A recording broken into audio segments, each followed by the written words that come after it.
The wind had risen with the evening, sending the gas lamps outside 221B into a wild dance of light and shadow. It rattled the window frames and sent occasional gusts of smoke billowing back down the chimney, forcing Holmes to shift his chair to the side. He did not seem to mind the inconvenience. His attention was wholly fixed upon a letter that lay open on the table before him, its edges browned with age, its script elegant but faded. I had been watching him read and reread this document for the better part of an hour, his lips moving silently over certain phrases, his brow furrowed in concentration. It was not like him to be so absorbed. Usually, a single perusal was sufficient for any text, however complex. "Something troubles you, Holmes?" I ventured at last, setting aside my newspaper. He looked up, and for a moment his eyes held a faraway look, as if he were still walking the corridors of some ancient memory.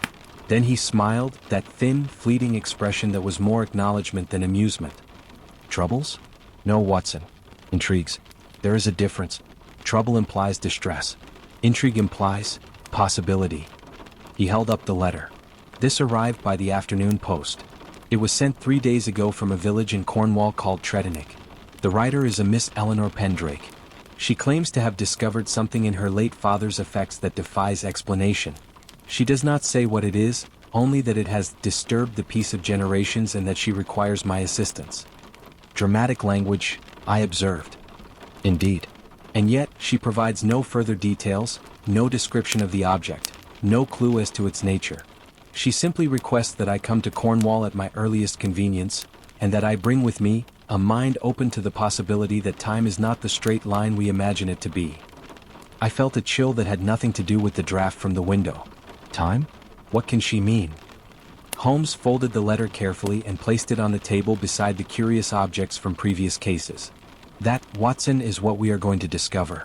I have sent a telegram accepting her invitation. We leave on the morning train."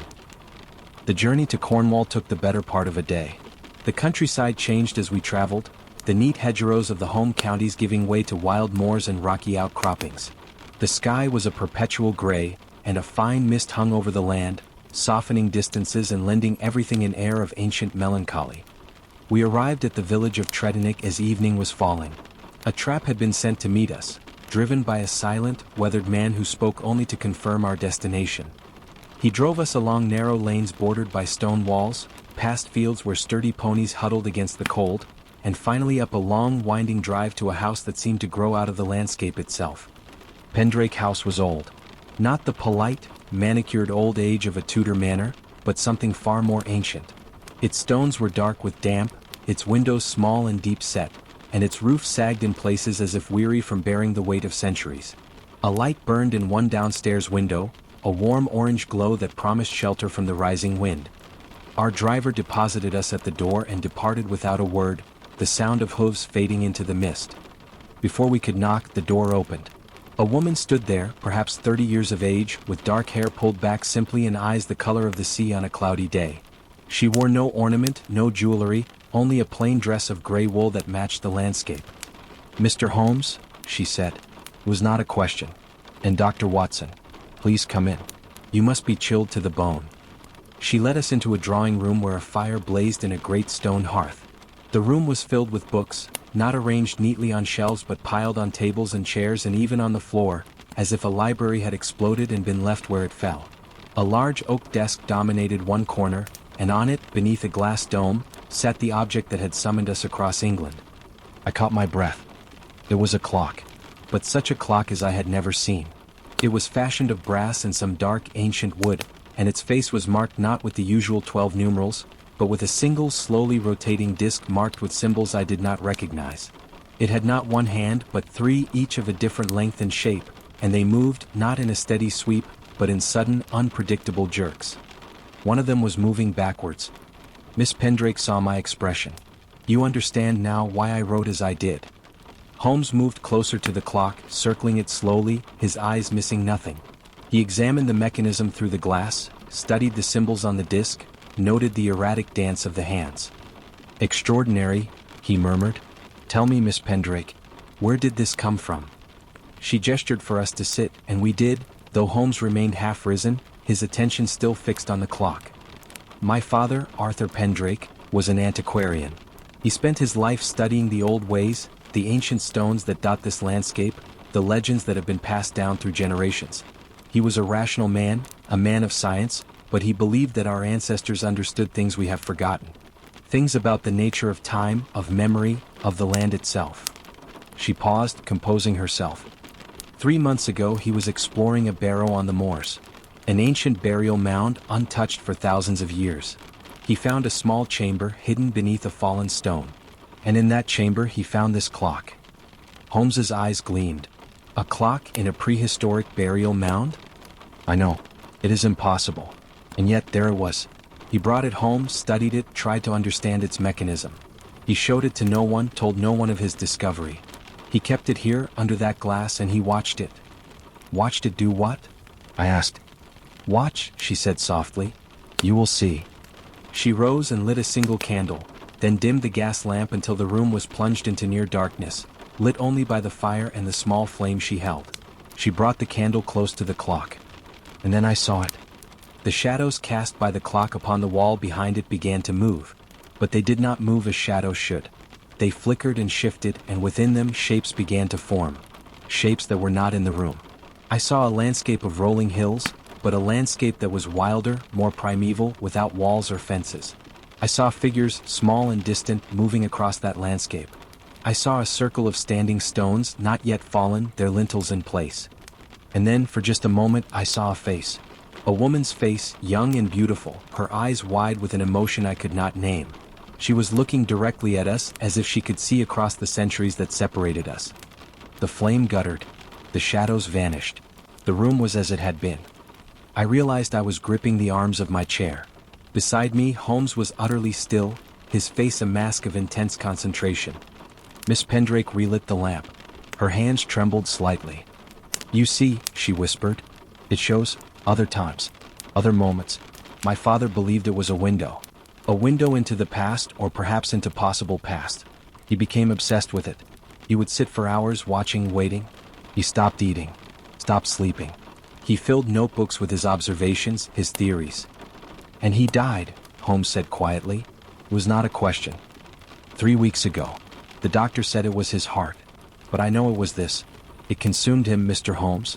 It drew the life out of him hour by hour. And now I am afraid. Afraid to keep it, afraid to destroy it, afraid to let anyone else see it. I do not know what it is or where it came from or what it wants. I only know it does not belong in our world. Holmes was silent for a long, aching moment. The clock ticked its erratic tick, the backwards hand jumping another notch. May I see your father's notebooks? He asked. She led us to the desk and opened a drawer. Within lay a dozen leather-bound volumes, each filled with tiny, precise handwriting. Holmes took the first and began to read by the firelight, his lips moving as they had over the letter in Baker Street. I watched the clock. The hands jerked and stuttered. The disc rotated slowly, revealing symbols I could not read. An hour passed, perhaps 2. Miss Pendrake brought tea, which grew cold and was forgotten. The wind moaned around the old house and the fire burned low. Finally, Holmes looked up. His face was pale, but his eyes burned with a strange, quiet fire. Your father was a genius, he said, and a fool. He understood the mechanism, but he misunderstood its purpose. What do you mean? Miss Pendrake breathed. Holmes rose and approached the clock, his long shadow dancing on the wall behind him. This is not a window into the past. It is a lock. And the past it shows is not any past, but a specific one. A moment that was meant to be guarded, hidden, protected. Your father, by bringing it into the light, by watching it so intently, has been slowly turning the key. He pointed to the backwards hand. See how it moves against the others? It is counting down, measuring something. Your father's notebooks are filled with observations of this hand's movements. It has been accelerating. Slowly at first, then faster. I believe it is approaching a terminus. A moment when the lock will open fully. Miss Pendrake's face was white. Open onto what? Holmes looked at her, and his expression was gentler than I had ever seen it. Onto that face you saw. The young woman in the circle of stones. She is not a random image from the past. She is the guardian of this lock. And she has been waiting for thousands of years for someone to find the key and complete the circuit. He turned back to the clock. The symbols on the disc. They are not numbers. They are names. Names of those who have watched before. Your father's name is there, Miss Pendrake. Added at the moment of his death. The clock recorded him, absorbed him, made him part of its mechanism. I felt a cold hand grip my heart. Holmes, are you saying that whoever watches this clock becomes part of it? I am saying that this clock is not an object. It is a prison. And the woman in the stones is its only prisoner. The faces we see are the faces of those who have tried to free her, and who have joined her instead. Your father is with her now, Miss Pendrake.